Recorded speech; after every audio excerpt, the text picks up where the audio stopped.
grams na tawag dyan, giniling. Siyempre, lalagyan natin ng mantika. Sunflower. Para hindi siya magdikit-dikit.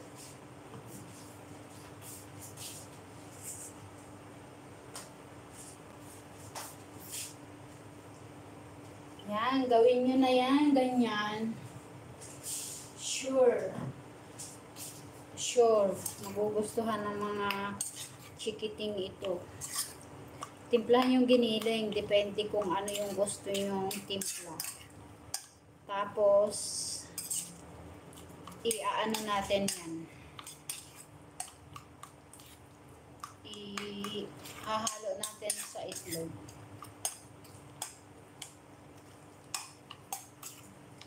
Tapos, napaka-smooth ng itlog.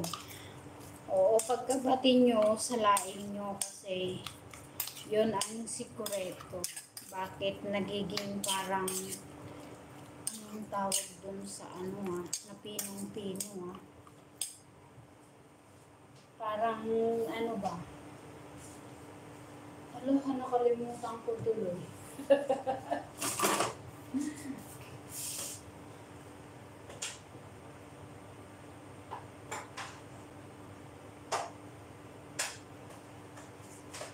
Parang yung kwadrado ba, yung sa taho, di ba may taho na first class?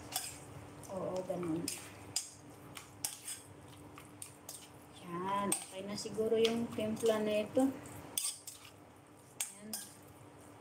3 katao, okay na siguro ito.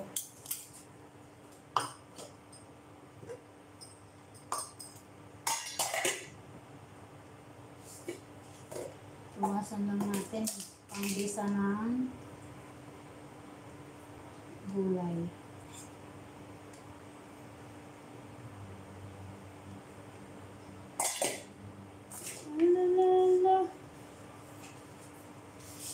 Yan. At tayo ay mag-titimpla na.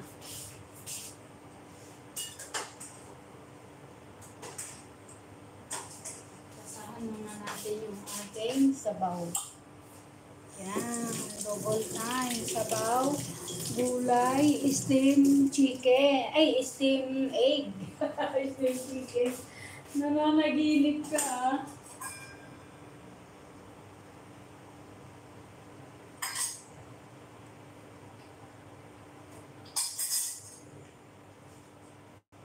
Oh, perfect.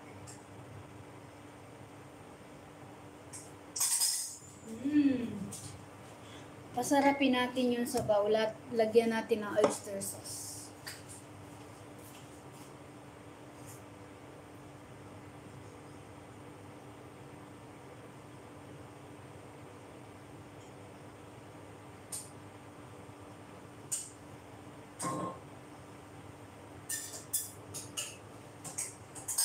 Tapos, kapag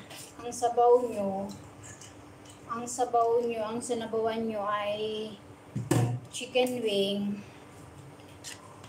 ayan, mag kayo ng luya.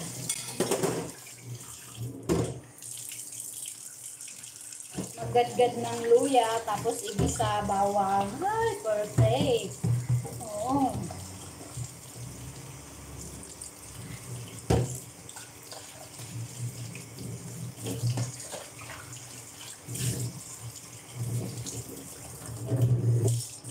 Okay.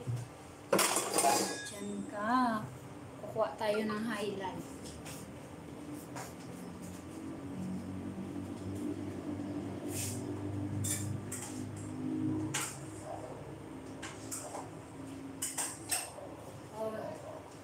Check natin yung ating sabaw. Lagyan natin ng ilaw. Nasaan ba yung ilaw nito? Oh, di ba? This is it, yung ating yung ating sabaw.